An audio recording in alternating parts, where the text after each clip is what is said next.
waking up today to this headline: Satellites and spacecraft malfunction as Earth's magnetic field mysteriously weakens.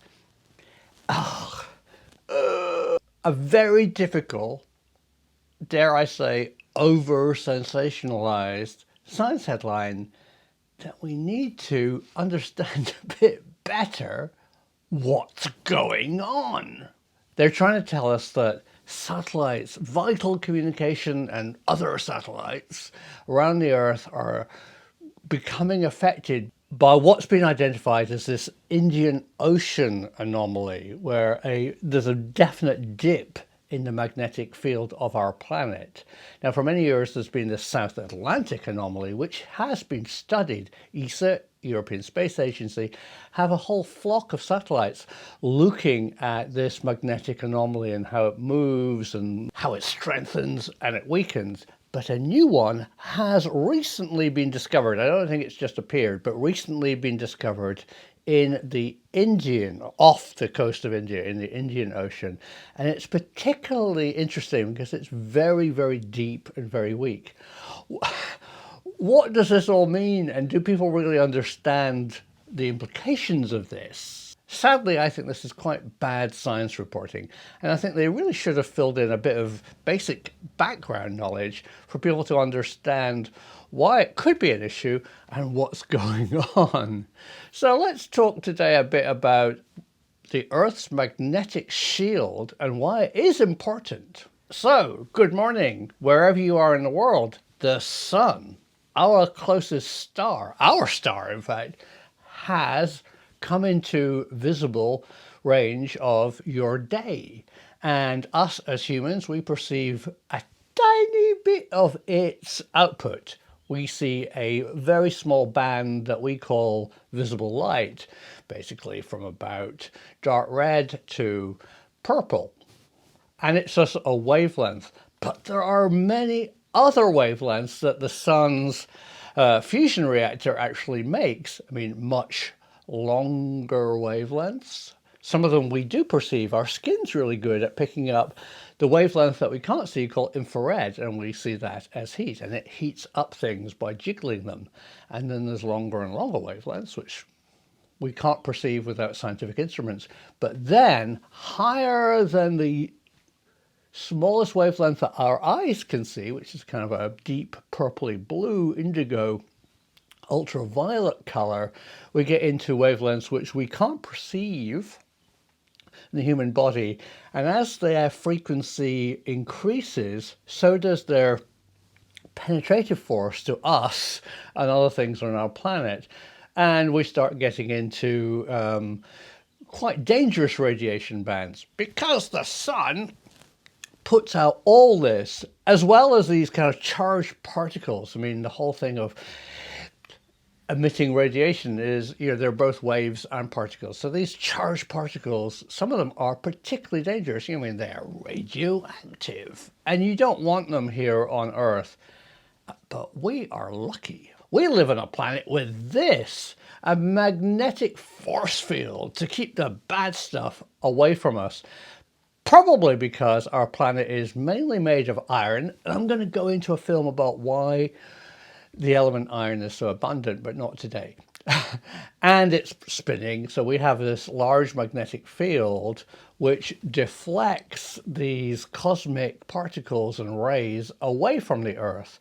You only kind of see the effect at the North and the South Pole, where we get aurora, I can't say the word, aurora, northern and southern lights. But the charged particles are up there, and they do affect satellites. And a complete loss of our satellite infrastructure would be terrible. But I don't think that's really going to happen. I think that a magnetic field is complicated, and recently the Earth's poles are kind of wandering around. And, is this a precursor to a north-south polar shift? And that's interesting. So imagine there was a north-south polar shift and you're lying in bed.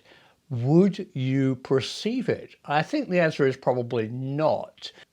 Okay, your magnetic compass would flip. and maybe a pigeon would get a bit lost. And I can't think of many kind of visible effects that a magnetic pole shift would have, apart from, I think it would affect satellites really badly and all kind of, transportation. But weather phenomenon, I doubt it. But there is a question, and this I don't know, and I don't know if anybody knows, is the Earth's magnetic north and south poles have flipped many times. You can see the evidence in rocks, where if you go to ancient rocks, you can see that with iron minerals, and you can see that they're orientated north and then this orientated south in bands, and you can measure how often it has flipped. But my question to you, if you know it, I'd love to know this, is how fast does it flip? Does it kind of wander around and then take centuries to slowly move to the south? Or does it go bloop? I don't know, and I don't know if anybody does know. But back to the anomaly, or Sky News is reporting it, the mysterious anomaly. Yeah, whatever. I thought it'd be worth you looking at a film I made on gravity, because it has some fantastic animation that includes this Indian Ocean deep anomaly.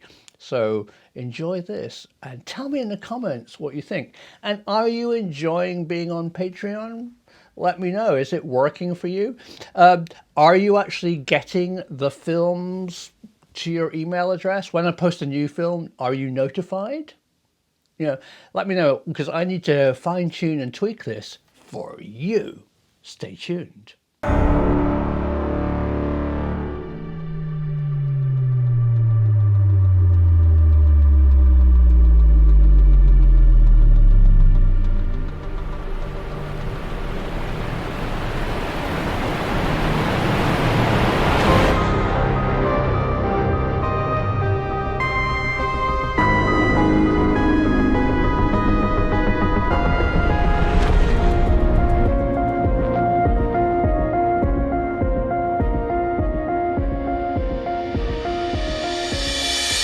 Hey, and welcome back.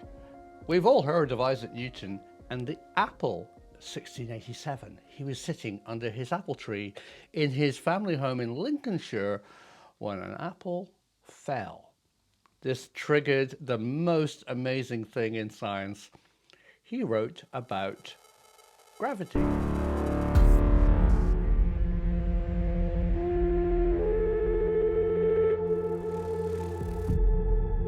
For nearly 100 years, Isaac Newton's theories were unchallenged until along came Pierre Bouguer. A wonderful, healthy rivalry between Britain and France produced this guy.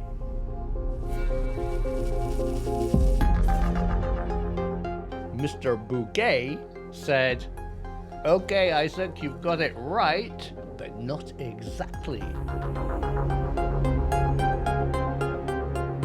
I can make it more accurate."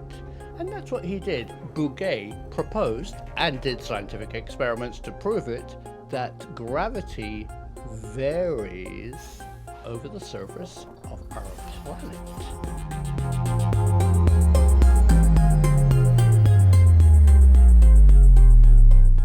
And a wonderful aside, Pierre Bouguer did not call his discovered variations after Newton. He named them after Galileo, and to this day, these variations are called gals or milligals.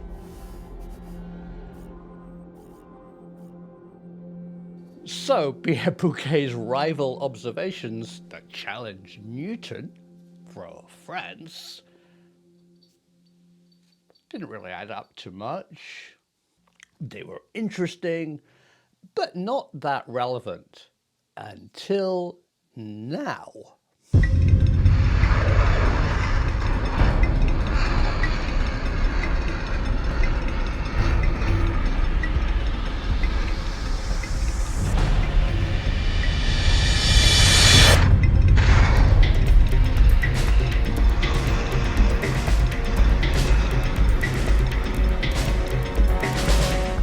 scientists became really interested in Earth's gravitational anomalies when we started building missiles.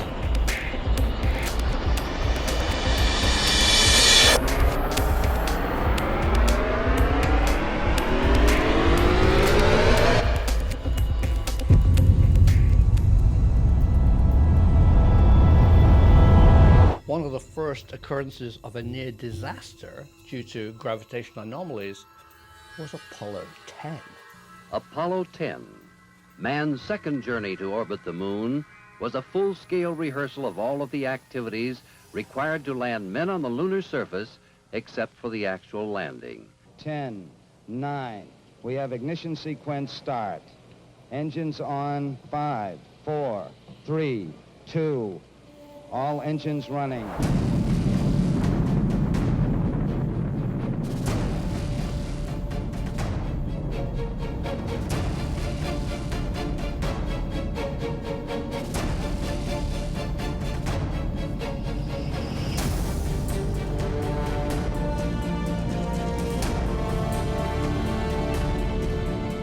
Roll complete, ELS manual. Roger, roll. Your go for staging, 10. Roger, 10 stone.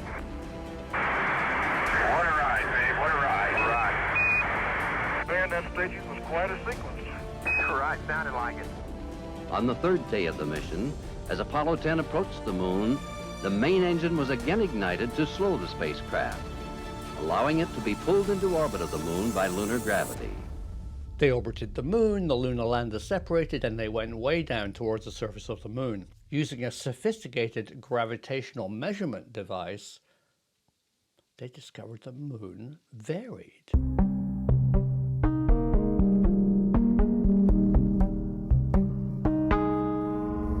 When they got really close to the surface, the readings went haywire and they nearly crashed.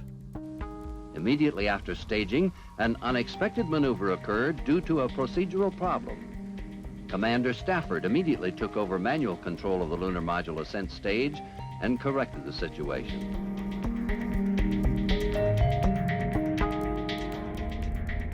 This near disaster was caused by anomalies inside the moon called mascons, or areas of high gravitational fields.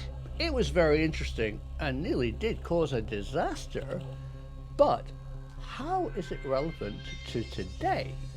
Well, let's spool forward to today, and we have cruise missiles and other surface of the earth hugging aircraft that need to measure accurately the gravitational force of our planet.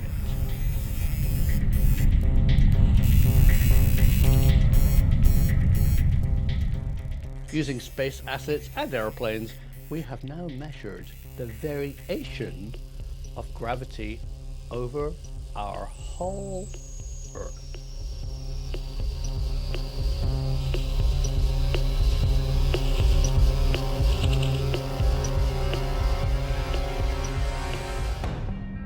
And it's not even. Look at this amazing map that has been produced.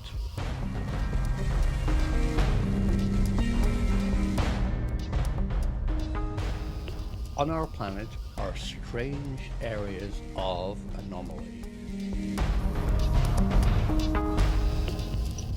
Look at this extremely low dip just off the southern coast of the continent of India. And one of the strangest anomalies is for the people of Illinois.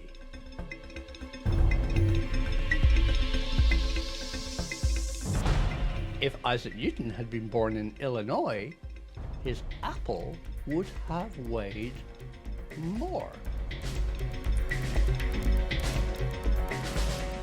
There is a surprising hotspot in southern Illinois.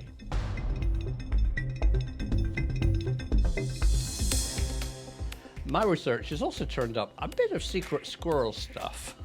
It turns out if you want to find a submarine, one of the best ways is look for gravitational anomalies caused by the large steel vessel under the sea.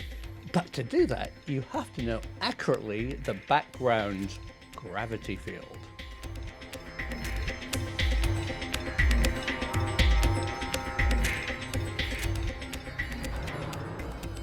So today there are extremely accurate maps of the whole of the planet. So next time you go and buy a pound or a kilogram of apples, maybe you should check the gravitational anomalies in your supermarket. Thank you, Pierre Bouguer and wonderful friends, for pushing our knowledge forward, because the truth is out there.